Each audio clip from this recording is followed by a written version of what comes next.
Anselmo, nuevo presidente de la Asociación de Púrpura de Unidad. Está con nosotros, con todos vosotros también, con todas las asociaciones del Camino de Santiago. Y cualquier cosa que nos haga falta de ellos siempre, aunque estén en el norte y nosotros estemos en el sureste, sur o cualquier otro lugar de nuestro fantástico país, pues ahí estarán. Manuel Rossi, pues, después del COVID, de haber pillado el COVID, pues tiene un problema muy grave en su médula que le ha hecho que se quede sin defensa. Le hubiera gustado estar aquí. De hecho, hace poco que estuvimos ahí en su casa con Tomás y dijo que le hubiera gustado haberse bajado con nosotros, pero claro, su enfermedad no le deja de hacer viajes muy largos. Pero bueno, ahí está también. Una persona también que ha sido ejemplo para seguir, para hacer todo esto que estamos haciendo hoy. Y por último ya estamos con una de las personas para mí bastante importantes y para muchos de los que estamos aquí, el sobrino del que por excelencia fue la persona que comenzó a marcar el Camino de Santiago con las flechitas amarillas. Así que José López Baliña, el sobrino del cura Ocerreiro, que también está con todo lo que es todas estas cosas que se mueven en torno al Camino de Santiago, las jornadas, los encuentros y por supuesto, como ellos dicen, el saludo del peregrino. Buen camino, Ultrilla y Suseria. Todo esto es para vosotros. Gracias.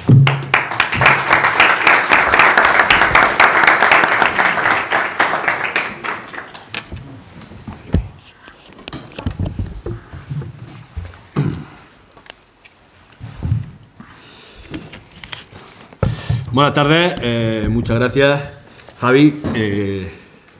Agradecemos la asistencia de todos y todas de los medios de comunicación, como siempre, para dar la mayor visibilidad posible al acto. Y nos encontramos esta tarde pues, en lo que es el Ecuador de las jornadas del Camino de Santiago que se han organizado en Albalá, el encuentro nacional. Desde la Concejalía de Cultura y la Concejalía de Patrimonio también de mi compañero Fernando, pues bueno, lo primero que queremos es agradecer públicamente tanto a Javi como a todos los compañeros de Albalá que han trabajado con él y a la Asociación Cultural Murciano en el Camino, pues estas jornadas que nos habéis regalado y que va a ser para uso y disfrute de todos los abalaneros y abalaneras y los vecinos de los pueblos cercanos que quieran llegar hasta aquí. También pues dar las gracias a todas aquellas personas que han venido hasta Albalá este fin de semana, que ha traído gente que está vinculada con el Camino de Santiago, los escritores, los hosteleros, etcétera, etcétera. Agradecer que habéis llegado hasta aquí este fin de semana para estar con nosotros. Como decía mi compañero Jaime ayer, concejal de turismo, esto pues lo que hace es que suma para Albalá, suma a nivel turístico, suma a nivel cultural y bueno, pues tenemos una ruta nueva que se une a nuestra famosa ruta de las Norias y a la ruta de los Moriscos para todo aquel senderista o turista que quiera venir al pueblo a dar una vuelta. Pues tenemos un producto más que ofrecer. Gracias a ti, Javi, y a todos los compañeros de la asociación del Camino de Santiago que trabajan contigo. Por lo tanto, desde el Ayuntamiento muy agradecidos. Es una muestra más para nosotros desde que estamos aquí, que empezamos la legislatura. Nuestra forma de promover la participación ciudadana ha sido esta siempre, darle a las asociaciones y a todos los particulares que se han acercado hasta nosotros para ofrecernos algún proyecto, pues darles la oportunidad de poner en marcha ese proyecto. Creo que no hay mejor forma de creer en la participación ciudadana que como lo estamos haciendo hasta el día de hoy. Aquí tenemos entre nosotros a compañeros del Centro de Estudios Abalaneros, tenemos a compañeros de los Gigantes Cabezudos, a compañeros de Lazarrós, a compañeros de la Carraila y a compañeros de Calamucel. Son 5 asociaciones culturales y de alguna forma pues hoy también se suma a estas 5 asociaciones culturales pues la extensión de la Asociación de los Murcianos en el Camino en el pueblo de Albalá, representada por Javi, por los compañeros de Albalá que trabajan en ella. Y esto pues lo que hace es enriquecer nuestro tejido asociativo y pues seguir sumando, porque sin las asociaciones de nuestro pueblo, que son muchas y de mucha calidad, sería imposible para el equipo de gobierno poder trabajar al ritmo que está trabajando hasta el día de hoy, ¿vale? Por lo tanto, repito, encantado, muy contento de lo que nos habéis traído hasta aquí el fin de semana y sumamos con vosotros otra asociación más de las que os tendremos en cuenta para cualquier tipo de actividad cultural que se haga en el pueblo de Albalá. Muchas gracias, Javi, de corazón, en nombre mío y de todos los compañeros del equipo de gobierno, ¿vale? A continuación paso la palabra a mi compañero Belandrino Yo le digo Melandrino siempre, pero no es Melandrino. Pero bueno, pero llámame lo que quieras menos temprano. Yo siempre he dicho a Caballero, a Joaquín, que va a hacer la primera ponencia sobre la huella de la Orden de Santiago en el siglo XVIII. ¿De acuerdo? Muy bien. Pues, muchas gracias.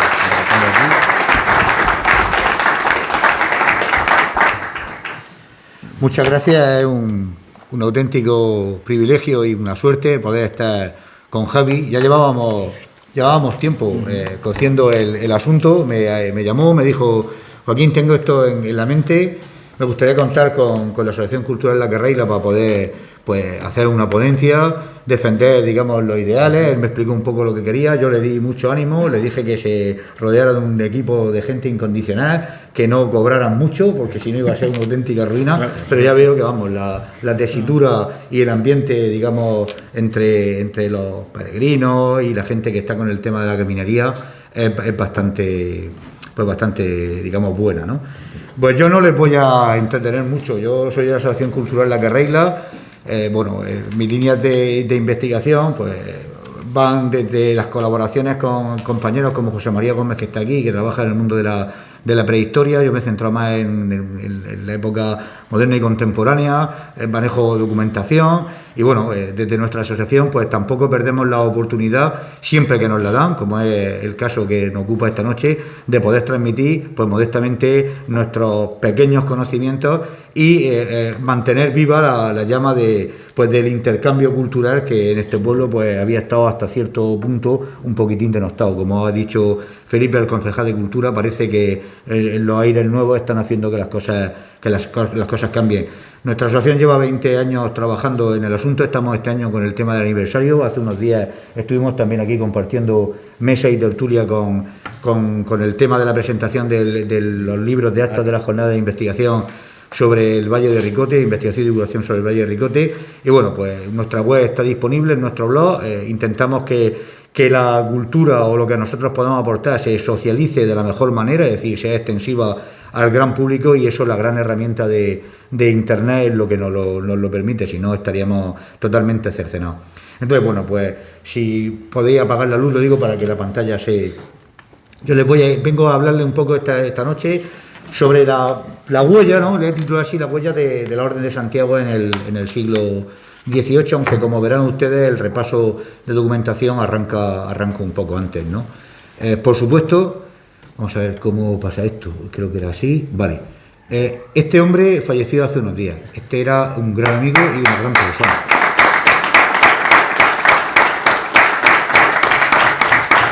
Y bueno, Paco Erchurri nos acompañó desde el principio, estará por aquí, me imagino. Entonces, bueno, no quería dejar de pasar la oportunidad porque era un gran tipo y era una buena persona.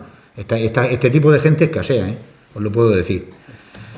Vale, el panorama que nos encontramos con un reparto. Esto es, bueno, sí que es verdad que es la Baja Edad Media, lo que pasa en lo que es el actual territorio de la región de Murcia, ¿no? Los territorios no estaban distribuidos así, ni muchísimo menos.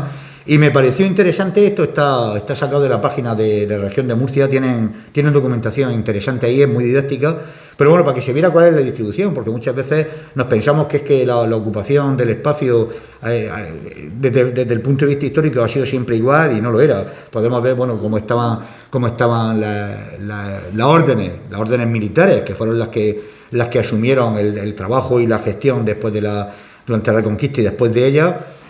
Cómo estaban distribuidas. Nosotros nos centramos en el Valle de Ricote, en Abraham, que es donde estamos, Abraham, Blanca, Ojos de Ulea, Villanueva. Aunque bueno, técnicamente hay gente que incorpora también a Alchena, otra gente a Cieza, y la encomienda del Valle de Ricote tuvo un peso específico importante, ¿no? Entonces, bueno, es curioso, por ejemplo, ver cómo los dominios del realengo, ¿no?, los que pertenecían directamente a la corona, estaban en la zona costera, porque ahí controlaban los puertos y controlaban la salida al mar, me imagino yo, vamos.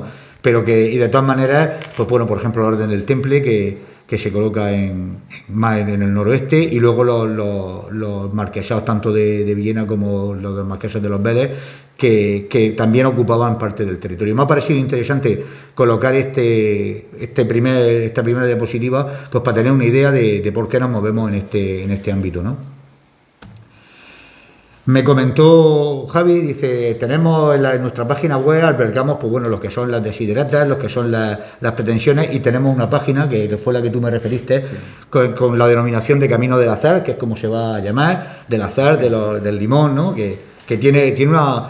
Ya hay un nexo, es decir, si te abres una peira o te abres una ostra, le tienes que echar limón. Yo creo que el limón se críe mucho más al norte de Tobarra o de Albacete, o sea que algo tiene que haber ahí, ¿no? Y bueno, me ha parecido interesante colocarle esta primera, porque la leí y no tenía mucho conocimiento yo, tengo que ser franco con ustedes, sobre, digamos, las posibles rutas que había seguido el apóstol en su momento, ¿no? Cuando desembarcó, cuando llegó a lo que era la península ibérica, ¿no? A las posteriores tierras de España, ¿no?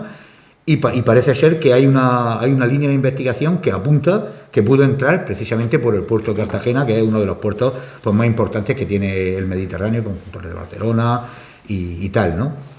Bueno, pues sería interesante que algún investigador o alguna investigadora con más capacidad que la mía, que está bastante limitada, lógicamente, pues pudiera, digamos, apuntillar y reafirmar a través de la documentación o de los trabajos de investigación que eso fue así. Pero mientras eso no ocurra, pues nosotros nos vamos a contentar con esa opción. Si entró por el norte o si entró por otro puerto, pues bueno, nosotros, como estamos aquí, estamos haciendo patria chica, pues me van a permitir el exceso y vamos a considerar que eso fue así. Javi nos propone este trazado, aunque bueno, está con nosotros Héctor Quijada Guillamón de la Asociación Caramucé, que creo que por el título de su ponencia va a trabajar y va a profundizar mucho más en lo que son el tema del trazado y del medio natural. Javi lo que nos propone es este camino. Esto evidentemente es difícil, yo se lo comentaba, es difícil de encastrar si hubo realmente una ruta de trasiego que fuese aquí. Explico por qué. La ruta natural que conecta históricamente el puerto de Cartagena, bueno, la zona donde estaba el antiguo puerto de Cartagena, que es donde está actualmente el campo de fútbol, es decir, eso se le fue ganando el terreno al mar. Es la cañada real, es decir, es la calzada romana donde está actualmente colocada la cañada, o sea, la cañada real. Y la autovía, vamos, a la altura de Puerto de la Losilla y tal. ¿Por qué? Porque meterse en el corazón del valle era mucho más dificultoso y era más crítico. ¿Qué pasa? Pues que lo que pretende, así me comentó Javi, a través de su iniciativa, es que, digamos, el turismo, el conocimiento y el acercamiento al Valle de Ricote, en nuestro término, en el término de Barán, se haga a través de las rutas preestablecidas. Entonces, esta sería el trazado lógico, como tampoco hay nada que lo defina, pues bueno, me ha parecido interesante hacérselo observar, aunque bueno, no es el objeto de mi ponencia.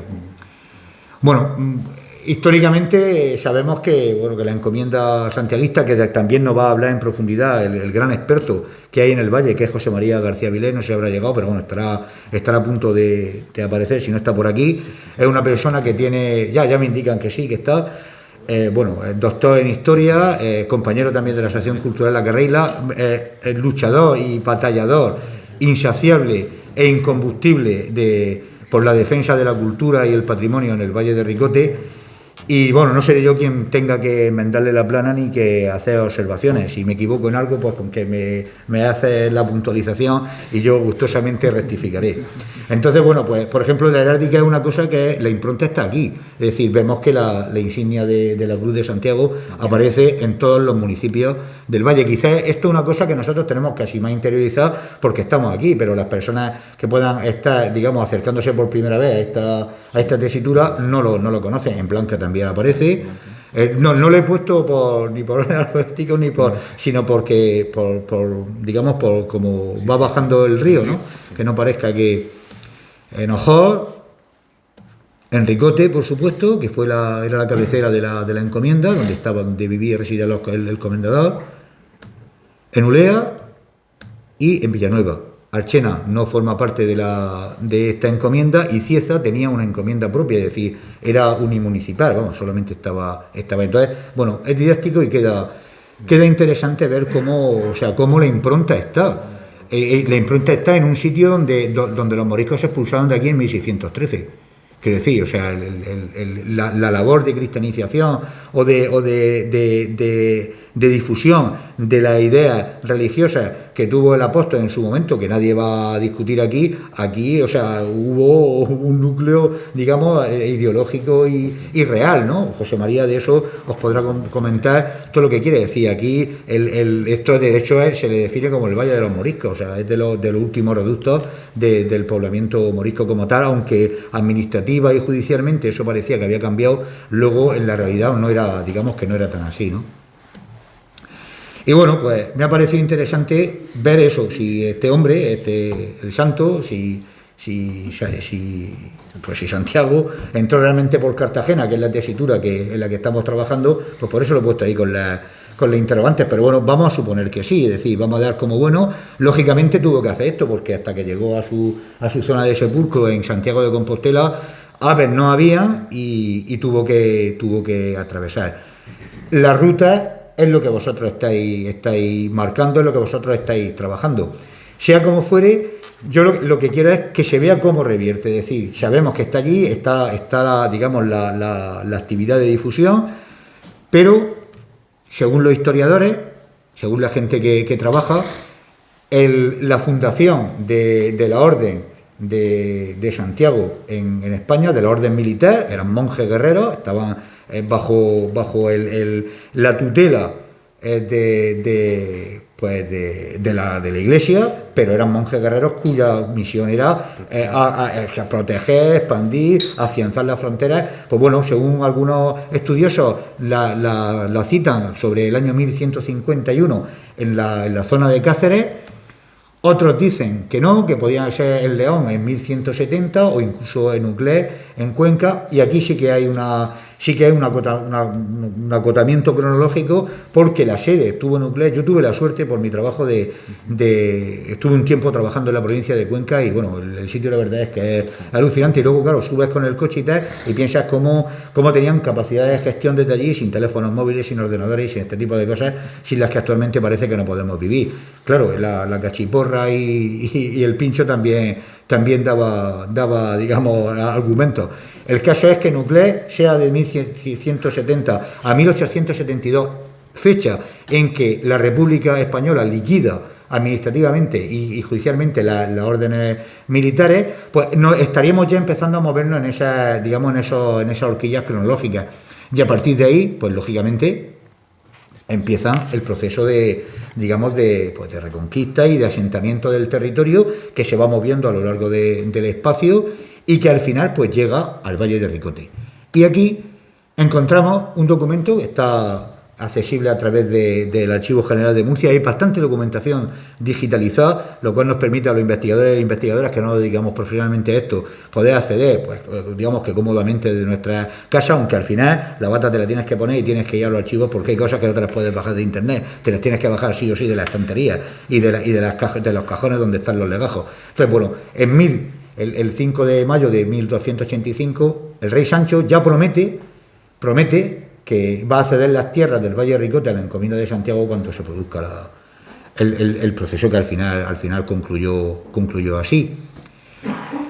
Desde el punto de vista del repaso bibliográfico, a mí no me gusta obviar o parecer que el único que entiende esto es quien modestamente le está hablando. Hay bastante documentación disponible, tanto en la red como en la bibliografía, sobre la encomienda. Nosotros tuvimos la posibilidad, la oportunidad, y por eso se lo he mostrado con la diapositiva del cartel de las quintas jornadas de investigación y divulgación sobre Abarán y el Valle de Ricote, de contar pues con una ponencia que se titulaba así: la encomienda santiaguista del Valle de Ricote 1500-1800, comendadores, arrendadores, bienes patrimoniales. Es un trabajo que hace Juan Carlos Trigueros, paisano de aquí, y Víctor Hielo López, también paisano, y que está publicado, ya está disponible en la red, con que se teclee en la cadena de búsqueda, devuelve directamente, y hace un repaso bastante, digamos, potente, pues de toda la documentación archivística que ellos han estado trabajando. Me parecía interesante, por supuesto, sin desmerecer el resto de investigadores y el resto de trabajos, que sería imposible poderles mostrar esta noche aquí. Pero desde luego, si hay algún trabajo que mantiene y que, digamos, marca un punto de inflexión con respecto al estudio de la encomienda, fue la tesis que presentó José María García Vilés, del que ustedes podrán disfrutar dentro de unos momentos, con sus fundamentos económicos de la encomienda santiaguista, que fue publicado en el año 2000 por la Academia Alfonso X el Sabio, Universidad de Alicante, que es a la que pertenece José María García Vilés. Dicho esto, y por ir avanzando, lo que empezamos ya es a entrar en harina con el tema de la documentación. ¿Qué pasa? Que la idea, o por lo menos lo que yo le planteé a Javi, fue intentar ver que el camino, la ruta, el colorío, tiene también una parte o tiene un sustrato de histórico que está documentado. Y bueno, es lo que voy a intentar hacerle. Y ahora les pondré un ejemplo puntual de las relaciones que se tuvieron en un momento histórico específico aquí en la villa de Abarán con la encomienda. Bueno, pues son documentos, vienen del Archivo General, o sea, vienen del Archivo Histórico Nacional, pero están digitalizados y se puede acceder a través del Archivo General de Murcia, son las referencias que hay abajo. Bueno, mirad, el año 1281, carta de promesa de otorgamiento dada por el infante don Sancho, maestre de la orden, ya era el maestre, por extensión a los frailes de la orden, de la entrega a perpetuidad cuando éste sea rey de los lugares. Y bueno, este hombre, pues, cumplió su palabra, y ahí está el privilegio rodado de Sancho IV, por el que otorga a Pedro Núñez, que ya es el maestre de la Orden de Santiago, las tierras del Valle de Ricote con Negra, que es la actual Blanca, Abarán, Ojó, la Rueda de la Losilla, cumpliendo así la promesa hecha cuando era infante, es decir, la gente tenía palabra y la cumplía, ¿no? Cosa que ahora, pues, por desgracia, parece que si no hay notarios no es posible, pero en fin, son documentos que ya empiezan a cargar de contenido histórico lo que están ustedes intentando hacer aquí, ¿no? Esto es un documento manuscrito que encontré en el Archivo Histórico de Abarán, es decir, nos pasamos de lo gordo, ¿no?, que puede venir del Archivo Histórico Nacional, carta de otorgamiento de rey y tal, a este documento, este documento aparece en un legajo fechado en 1799, pero que hace referencia a otro que está fechado el 8 de junio de 1327. Y habla sobre los mojones y linderos, en el cual pueden verse los topónimos del lindero entre Abarán, Jumilla, Fortuna. Este está depositado en el archivo histórico de Abarán. Es interesante porque el lindero norte ya viene referido desde el punto de vista de la primera o de una de las visitas de la Orden de Santiago. Quiero decir, la encomienda, la orden gestiona conservando, protegiendo, manteniendo los linderos. Hubieron pleitos, hubieron conflictos intermunicipales, como muy bien apunta José María. La propiedad era del rey, era de la encomienda, la posesión era de las villas. Y eso algunas veces generaba confusión y bueno, habían altercados, pero bueno, son curiosos y son didácticos. Me ha parecido interesante por lo que le he dicho antes, ¿no? Porque te va de la mayor a la menor, ¿no? Y un documento, un trocico de papel que encontré dentro de ese legajo, pero me pareció muy interesante. Y bueno, habla de la toponimia de aquí, el Vaso del Romeral. Nosotros lo conocemos porque salimos al campo, la Peña Bermeja, el restivo de la Peña Labrada, que dice labrada a manera de barca. Actualmente el topónimo se llama Peña Abarca, por deformación, entre Jumilla, Abarán y Fortuna, que fueron territorios también de contienda. De hecho, hay un sitio que se llama la Casa de las Contiendas, que así lo testimonia. Vamos, la toponimia se ha mantenido a lo largo del tiempo. Hay otro documento. Este está en latín, yo ahí ya no me meto, esas son palabras mayores para mí, también del Archivo General de Murcia, pero bueno, es la bula de León X del año 1515 sobre la anexión de los beneficios jurados de Ricote, Blanca, Joya, Abarán y Ulea a la provincia de Murcia, a la Orden de Santiago. Es decir, la documentación se va manteniendo cronológicamente a lo largo del tiempo, ¿no? Hay otro, el traslado sacado por el notario apostólico Pedro Vergara, de unas letras apostólicas fechadas en 1508 en Burgos, dirigida a Martín Fernández y tal, en fin, el juez comisionado apostólico. Es decir, la documentación, estos documentos tienen 40, 50 páginas digitalizadas, o sea que son espesos, es decir, no son pequeños apuntes. Y bueno, pues lo que dice es que vaya poniendo firmes en las mezquitas, que esto ya no es territorio morisco y que aquí hay que empezar a ponerse las pilas desde el punto de vista de lo que es la implantación de la doctrina católica en este caso, ¿no? Y refiere que Abarán y Ulea, que bueno, que no, las de Abarán y Ulea no, pero que las otras sí, que se vayan poniendo firmes, que que bajan los tíos con los pinchos y lo hacen.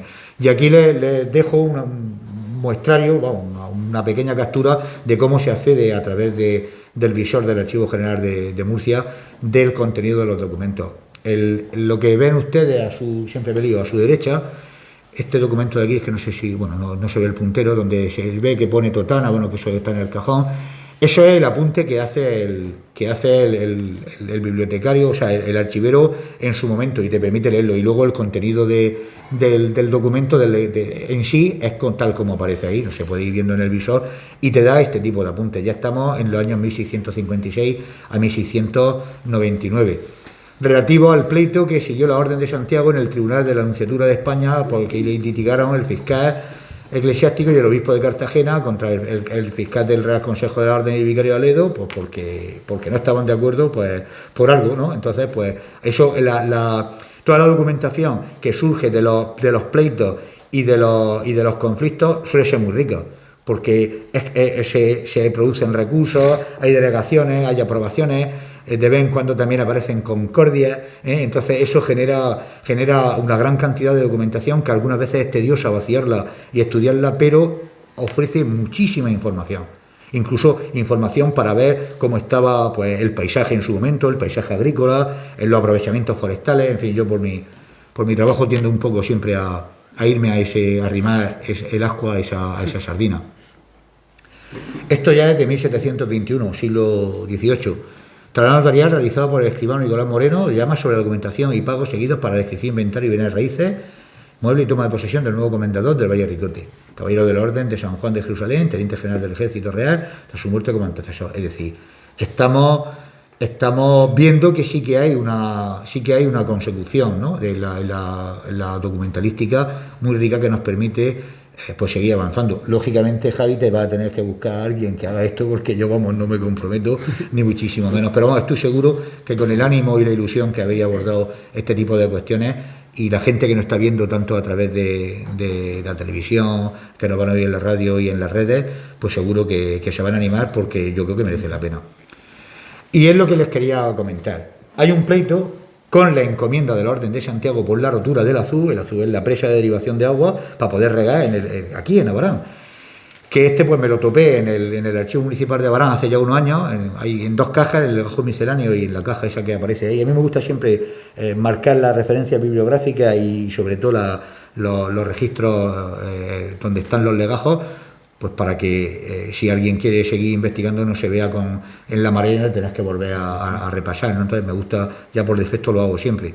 Esto es muy curioso y ahora se lo voy a ir contando. Por eso quería que vieran, también lo he utilizado como elemento, no de distorsión, pero sí para que no pensemos que esto ha sido siempre una balsa de aceite, que aquí la gente se ha llevado chachi piruli, como dicen los modernos y tal, ¿no? Aquí habían bulla, entre otras cosas, porque la encomienda tenía la obligación de mantener determinados tipos de infraestructura. Yo lo comparo algunas veces, es decir, como el Estado tiene que mantener las carreteras, pues en este caso la encomienda de la Orden de Santiago, en concreto en la villa de Abarán, en el Valle de Ricote, tenía la obligación de mantener con las latas, que eran las tablas, los clavos y los arreos y los anclajes para la estructura del Azú.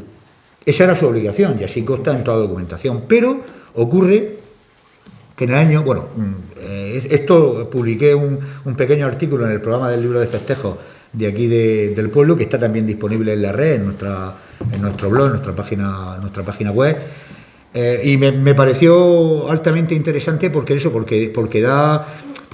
creo que transmite o muestra el arrojo y el compromiso y la dureza y la forma de entender de los agricultores tradicionales que estaban en el Valle de Ricote, que por cierto es una figura que está prácticamente al borde de la extinción. Quiero decir, no vayan a pensar que los modernos sistemas de cultivo, que están en otra historia, tienen nada que ver con esto, ¿no? Aquí lo que ocurre, y se lo voy a contar así, es que en mayo de 1775 pues se produjo una riada bestial, como tenía costumbre el río Segura antes de ser totalmente manipulado o totalmente regulado, mejor dicho, a través de las presas, que eso es, y de los embalses, que eso es relativamente reciente.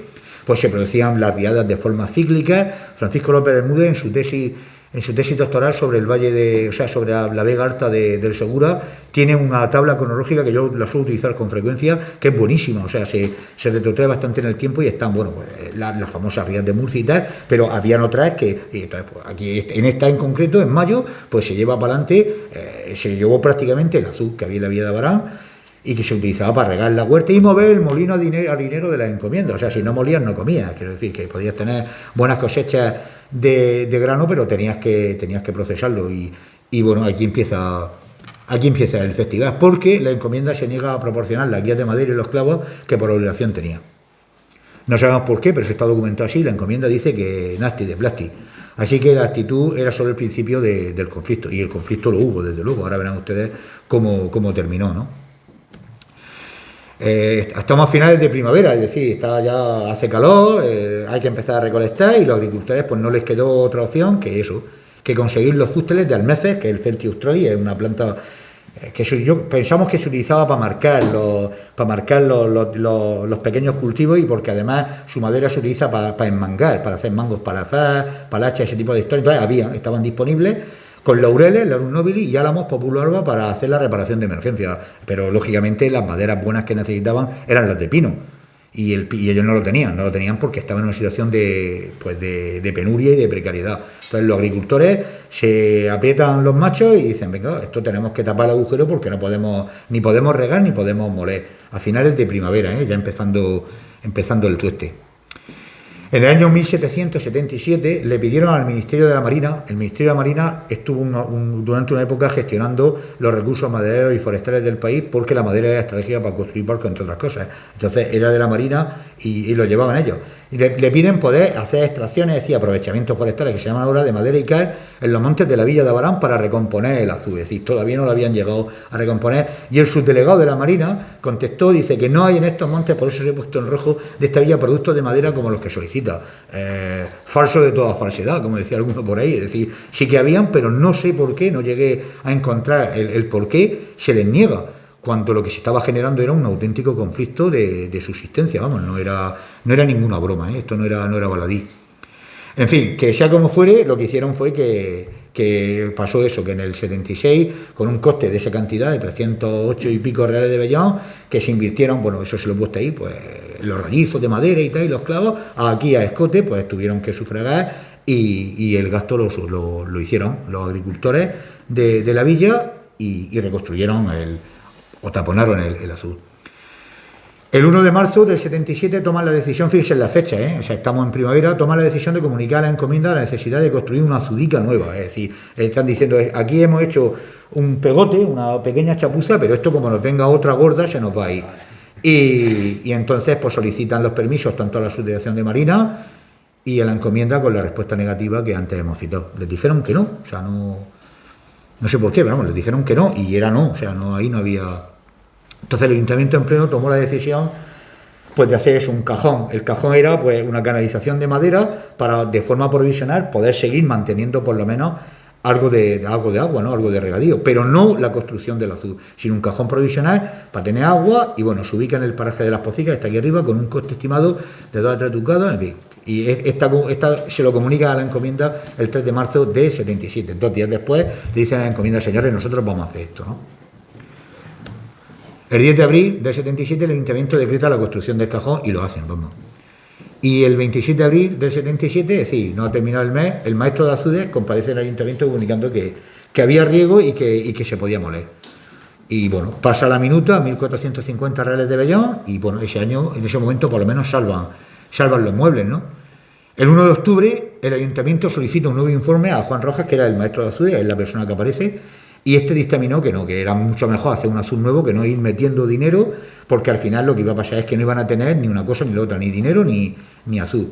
El 25 de octubre comenzaron las obras y se ubicó agua arriba del Aguilón, Jesús Joaquín López, que es el compañero de la carreira que trabaja estudia los sistemas de regadío tradicionales. Esto lo hemos pateado y tal, y tenemos más o menos la ubicación. Ahora mismo en el sitio no hay nada, no queda ningún vestigio de donde estuvo ubicado ese azul. Los posteriores se construyeron en otro enclave. Debido a la falta de material, la guía, la madera principalmente, el azud se construyó pues bueno, con álamos, almeces, laureles y otros árboles. Y se apañaron los pobres con lo que pudieron. Y así quedó. Abarán construyó su nuevo azud sin la participación de la encomienda ni la colaboración del organismo de montes, que era el Ministerio de la Manera. Es decir, bueno, ustedes no nos ayudan, pero nosotros aquí nos vamos a morir de hambre, vamos a tener necesidades, no podemos moler, porque es que no encaja, porque de la molienda la encomienda tenía beneficio. O sea, cuanto más se muriera, más sacaban, ¿no? Más llevaban. Pero claro, el 6 de enero de 1778 hubo de nuevo otra venida, o eran cíclicas, o cada cierto tiempo, y el azud aguantó. Es decir, la obra de ingeniería que se hizo fue potente. De hecho, el documento, y por eso se lo resaltó en negro, indica, textual, destrozó el azud de la Inquisición de Cieza y todos los azules que había en Calasparra y Moratalla. O sea, esto ya nos da una idea de dónde vino la ría, que se dice aquí. O sea, la ría no fue un barranco o una rambla que salió aquí. Esto venía de agua arriba del río. Así como el azud de piedra y un molino de 4 muelas que había en la ciudad de Murcia. Y sin embargo, el azud de aquí aguantó. Es decir, el maestro Juan Rojas, el jornal de luego se lo ganó. Pero lo que le he puesto ahí, las vicisitudes técnicas se solucionan, hay una decisión valiente, se arriesga, la villa, pues bueno, les dicen que comunica todo al comendador del Valle, al infante don Luis, que era el que tutorizaba todo el asunto, con los gastos y tal, y la respuesta de don Luis es que no admite argumentos y elevó el asunto a pleito, es decir, denunció a la villa de Abarán. Pero así, con todas, y de hecho, vamos, están las copias ahí, y lo eleva el rey. Entonces, claro, ahora agárrate a los machos, porque lo que te puede caer es un chorreo, pero bastante gordo. Afortunadamente, conseguimos localizar la copia del auto. Esto lo estuve un tiempo que no sabía cómo había terminado. Esto es interesantísimo, porque va avanzando en esta microhistoria, ¿no? Y no sabes cómo va a terminar, pero encontré el documento. Fijaros, ya el rey Carlos III, en Navarra, el 13 de octubre de 1780, 5 años después de que se rompiera el azud viejo, aprobó el coste de la obra del azud. Es decir, le dijo, bueno, o sea, yo lo apruebo para que no tengáis, por lo menos no estéis en la ilegalidad, ¿no? Obligando a la encomienda a pagar los gastos de la guía y los clavos y demás material empleado en ella, porque es que no les quedaba otra, si eso era el acuerdo que había, ¿no? Sin condenas expresas en costas, en fin, por ahí se escaparon. Y recordándole al alcalde, eso sí, que en un futuro se estuviese de actuar como justicia sin la participación y audiencia de los interesados. Y este auto se ratificó en Madrid por el Consejo el 4 de diciembre de 1784. En definitiva, pues lo que pone ahí, la justicia dio la razón a la villa de Abarán, porque así la tuvo desde el principio, ya que las normas que regulaban las obligaciones de la encomienda no dejaban lugar a la duda. Es decir, echaron el órdago a la mayor. O las pasamos bien jodidas, o nos morimos de hambre, no podemos moler, o nos jugamos que nos caiga un pleito, como así ocurrió. Lo que pasa que al final, pues bueno, no salieron tan mal parados. Es decir, la encomienda tuvo que ser obligada por decisión real, que era quien en ese momento impartía la justicia, a que cumpliese con sus propias obligaciones. Yo no me voy a extender mucho más, es decir, he utilizado, como le he dicho al principio, esta pincelada, pues para intentar dotar de un poco más de contenido lo que es todo el tema de la minería y todo lo que tenéis encima, ¿no? Porque tú ya has abierto la caja ya de Pandora, ya la has abierto, o sea que no sé quién la va a cerrar, espero que tarde bastante tiempo en cerrarse. Cosas como estas pueden haber cientos, pero hace falta gente que quiera arrimarse a ella y que quiera indagarla. Yo desde luego tengo claro una cosa, Santiago hizo su viaje, después pues se establecieron las encomiendas, fueron haciendo todos los procesos de reconquista y de asentamiento y de estabilización ideológica y religiosa y política en el territorio. Abarán fue uno de esos territorios, está enclavado en el Valle de Ricote, como le he dicho antes, fue el último reducto morisco, pero bueno, llegaron hasta aquí, eso es evidente, tuvieron que utilizar algún camino. Hemos visto a través de un documento concreto, digamos, las relaciones puntuales que tuvieron. No siempre fue así, lógicamente, ¿no? Hemos visto que los azudes, las desviaciones, en concreto es el azud del Menjú, en Cieza, está a caballo entre el término municipal de Cieza y Abarán, pero es que es lo más, digamos, lo más ilustrativo a la hora de ponerlo. fue el nexo o fue el motivo de la lucha o de la disputa o del objeto de deseo, ¿no? Para que la gente, los agricultores, el pueblo en definitiva, pudiera tirar para adelante, y al final pues tuvieron que acogerse a lo que dijo la justicia real en su caso, que si le hubiera salido rana, pues yo no sé por dónde hubiera terminado el asunto. Desde luego, insisto, la Asociación Cultural de Murcianos en el Camino de Santiago tiene faena.